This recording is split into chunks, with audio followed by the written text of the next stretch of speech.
പിറവത്ത് നിന്ന് കാണാതായ +2 വിദ്യാർത്ഥി അർജുന്റെ പുതിയ ദൃശ്യങ്ങൾ പുറത്തുവന്നു. സ്കൂൾ യൂണിഫോം മാറി കളർ ഡ്രസ്സ് ധരിച്ചു പോകുന്ന ദൃശ്യങ്ങളാണ് CCTVയിലുള്ളത്. പ്രേക്ഷകർ ഇപ്പോൾ കാണാം. അവൻ ഡ്രസ്സ് മാറി. അർജുനെ കണ്ടെത്താനുള്ള അന്വേഷണം പോലീസ് ഊർജിതമാക്കിയിട്ടുണ്ട്. ശ്യാംകുമാർ ഈ വിവരങ്ങൾ നൽകും. പറയൂ Shyamkumar, good morning. Good morning.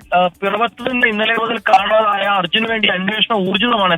ഇന്ന് പുലർച്ചെ ഒരു 2 മണിവരെ പോലീസ് സംഘം വിവിധ ഭാഗങ്ങളിൽ ഈ കുട്ടിക്ക് വേണ്ടി തിരച്ചിൽ നടത്തിയിരുന്നു. കൂത്താട്ടോളം CIയുടെ നേതൃത്വത്തിൽ പ്രത്യേക സംഘമാണ് കേസ് അന്വേഷിക്കുന്നത്. അതിൽ ഏറ്റവും പ്രധാനപ്പെട്ട ഒരു CCTV ദൃശ്യങ്ങളും പോലീസിന് ലഭിച്ചിരുന്നു. ഈ കുട്ടി സ്കൂളിൽ നിന്ന് മറ്റൊരു വീടിന്റെ സമീപത്തേക്ക് എത്തുകയും അവിടെ വെച്ച് സ്കൂൾ യൂണിഫോം മാറി ബാഗിൽ കരുതിയിരുന്ന കളർ ഡ്രസ്സ് വെച്ചാണ് ഈ കുട്ടി അവിടെ നിന്ന് നീങ്ങിയിരിക്കുന്നത് എന്നുള്ള വിവരമാണ്. അതിനിടെ പോലീസിന് കുട്ടിയെ പല ഭാഗത്ത് കണ്ടു എന്ന അറിയിപ്പ് ലഭിച്ചതിനെ തുടർന്നാണ് പോലീസ് പല ഭാഗങ്ങളിലും ഇന്ന് പുലർച്ചെ മറൈൻ ഡ്രൈവിൽ ഉൾപ്പെടെ തെരച്ചിൽ നടത്തിയത്. പക്ഷേ കുട്ടിയെ കണ്ടെത്താൻ സാധിച്ചിട്ടില്ല. ചില പ്രശ്നങ്ങൾ ഈ കുട്ടിക്ക് ഉണ്ടായിരുന്നതായി ഇപ്പോൾ പോലീസ് സംഘവും തിരിച്ചറിയുന്നത്. അത് പരീക്ഷയുമായി ബന്ധപ്പെട്ട ചില പ്രശ്നങ്ങളായിരുന്നു എന്നും തിരിച്ചറിയുന്നുണ്ട്. ഏതായാലും ഈ കുട്ടിയെ കണ്ടെത്താൻ അന്വേഷണം ഊർജിതമായി തന്നെ മുന്നോട്ട് കൊണ്ടുപോകുന്നുണ്ട്. നിലവിൽ ലഭിച്ചിരിക്കുന്ന വിവരങ്ങളെല്ലാം കുട്ടിയെ കണ്ടു എന്ന് പറഞ്ഞ് ലഭിച്ചിരിക്കുന്ന വിവരങ്ങളെല്ലാം വ്യാജമായിരുന്നു എന്നുള്ള ഒരു വിവരം കൂടി പോലീസ് പങ്കുവെക്കുന്നുണ്ട്.